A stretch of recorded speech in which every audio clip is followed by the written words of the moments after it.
Okay, here's the first question.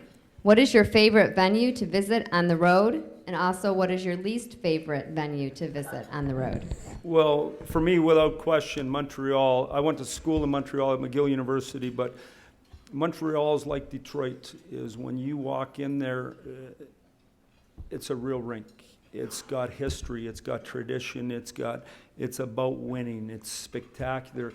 And their fans, let's be honest, we got the Lions, we got the Pistons, we got the Tigers, we got a lot going on. In Montreal, they got the Canadians, and that's what it's about. And when you grow up north of the border, an example, 33 million people in Canada, 30 million watch the gold medal game at the Olympics. That's what it's about.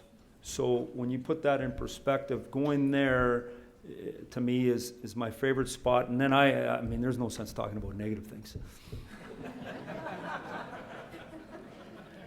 Coach, one thing I observe about you is that I'll never forget it. Darren Helm scored an empty net goal, Game 6 against San Jose. And there's a video clip. Everyone around you is going bonkers. And you have no reaction. You're just kind of like looking like the birds in the park.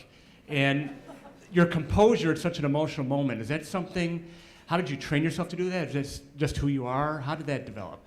Yeah, that's a good question. Is my father always talked about under the most pressure, you have to have the most composure. And he was a mining engineer and ran open pit mines and ran companies, and that's what he always said. When the heat's on, that's when they need you most. That's when they need you to calm us the most. To tell you the truth, probably what I was thinking about is who's getting out there next.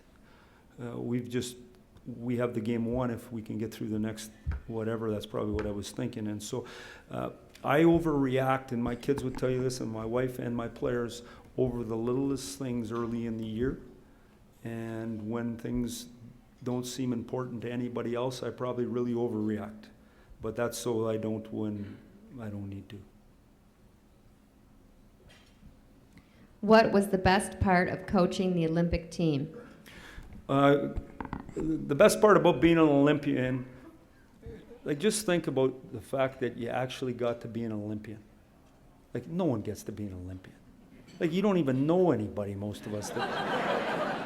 Like, you don't. Like, it's the truth. So they let you be an Olympian.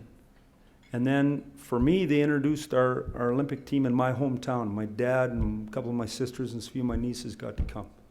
And that was spectacular. And then I arrived in Canada, in Vancouver for the Olympics, but I arrived with my whole family.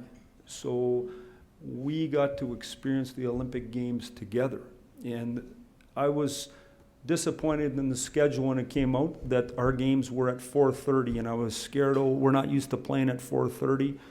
We got to play at 7:30. That's the way the body clock works for an NHL player. Well, what happened by playing at 4:30, we got together with our family every night at 7:30 in Hockey Canada House. So it was really about the family.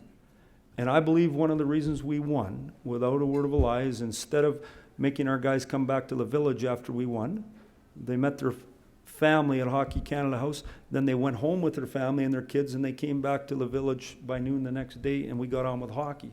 So instead of feeling and carrying the pressure around, you didn't think about it, you were with your family. So the best part for me, I mean, winning gold medal and having a party in every little town across your nation because of something great that happened was spectacular, but doing it with my family was something else. Do you have advice for athletes aspiring to play in the NHL? Well, I have lots of advice for anybody who wants to be good at anything. Is the bottom line is you got to find your passion, and you got to work as hard as you can at it. But when you found your passion, you don't have to work anyway. You just do what you do.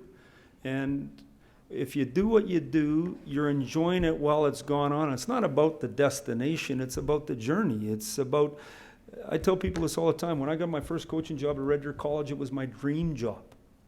I never thought I was coaching it. I might have told people that, but I never thought about that. When I got the next job, it was my dream job. It wasn't like I had a destination. Every job I've ever had is a dream job.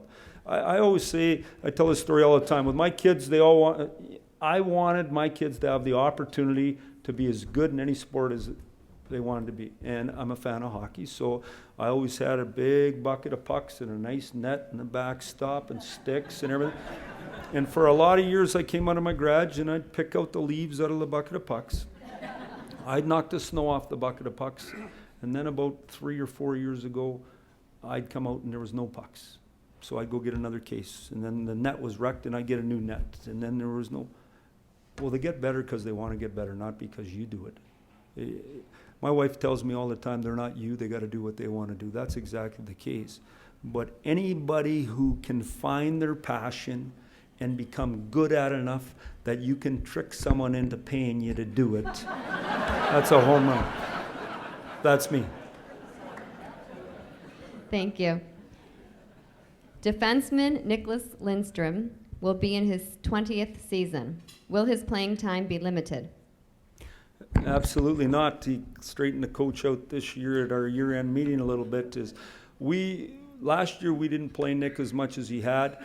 We didn't penalty kill him as much. We tried to play him on the power play more just because of wear and tear on him.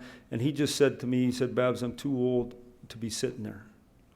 And I just won his 7th Norris Trophy. He's one of the greatest players. He's the greatest player in this generation. He's one of the greatest players of all time. He's a fine gentleman, and we need him. He'll be on the ice. What would you say is the most difficult part of a rookie's transition into the National Hockey League? Well, just it's every day. It's kind of like the people that work with you and for you. Is you got people that are everydayers. Everydayers that get up every day, they walk in the door, they got energy, and they bring it. You don't say nothing. You just say, how you doing? And they do it. And then you got other people that you got to hook up booster cables to their butt to get them to go. You got other people that are just starting out. They think they bring it every day, but they don't because mentally they're not tough enough to bring it every day. The NHL is a superior league. It's the greatest exposure of weakness I've ever seen in my life. And if you can't bring it every day, oh, my wife's on my back. Oh, my kid's homesick. Oh, we just traveled here. It's a 3-hour time change. My sticks aren't right. Who cares?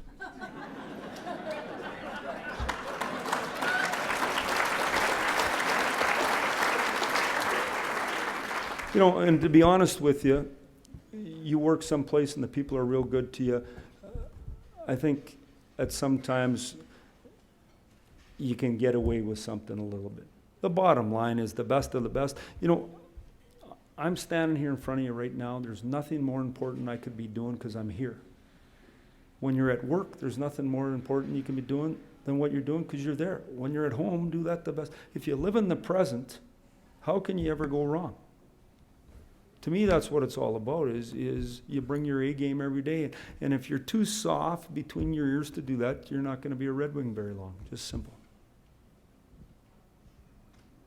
All right. What do you think about fighting in hockey? Should the refs interfere or allow it?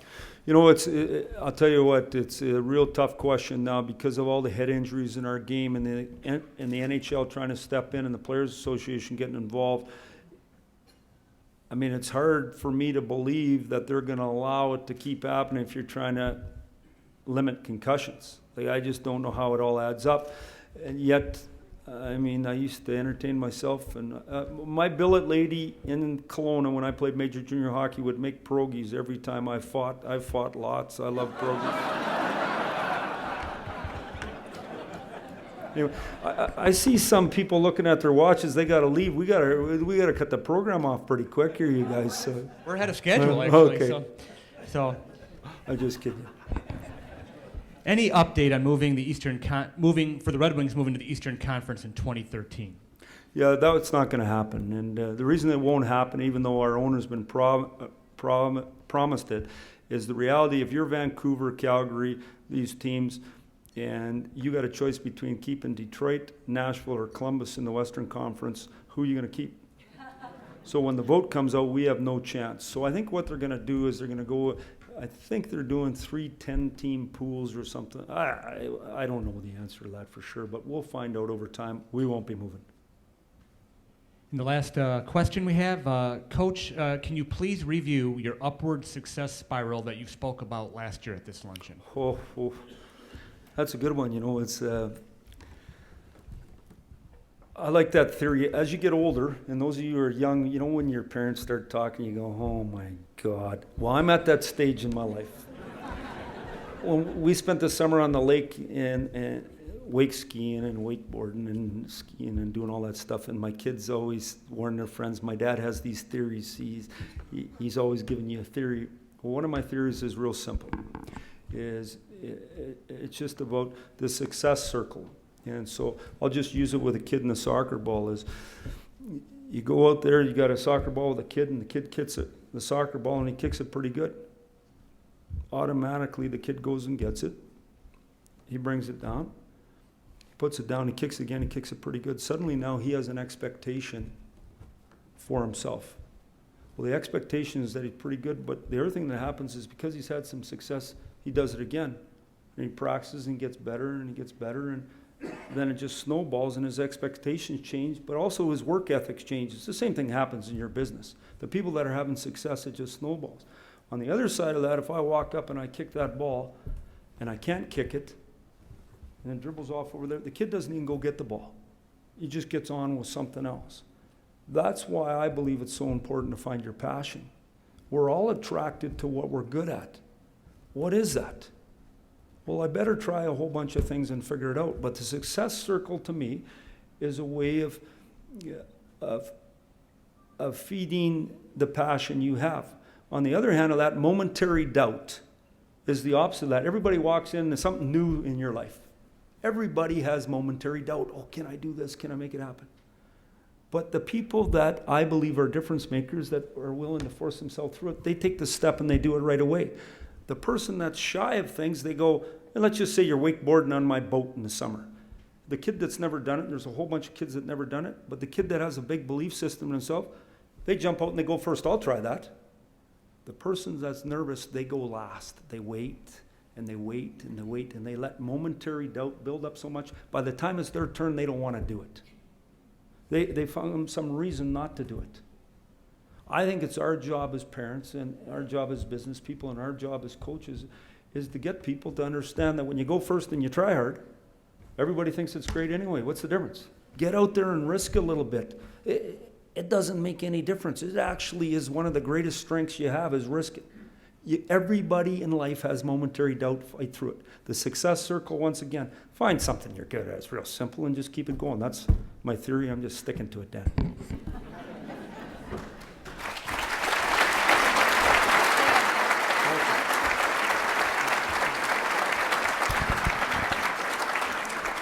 All right, well, that's the end of our audience questions. And please join me in thanking Coach Babcock for his time and for his inspiring and his moving presentation.